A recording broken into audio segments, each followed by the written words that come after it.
जय जगन्नाथ 2026 कर्कट राशि फलाफल विषय रे आलोचना करवा। कर्कट राशि अत्यंत शुभ फल देव।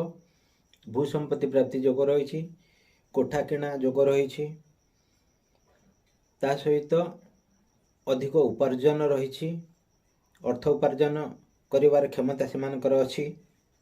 सेमाने परिश्रमी, समस्त कार्य निजर सामर्थ्य अनुसार करिपारिबे। सेमाने बाह्य सपोर्ट दरकार नाही। दुई रे सेमाने कौनसी कार्य को न करिवे बोली इच्छा प्रकाश करिवे नाही। समस्त कार्य सुरुखुरी रे संपन्न करिपारिबे।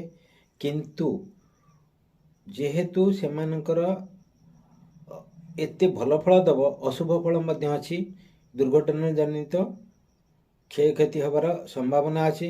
सेथिपाई गाड़ी धीरे चलेबे किंबा जानवाहन प्रति सतर्कता अवलंबन करिवे। जीवा आसिबार सतर्कता अवलंबन करिवे।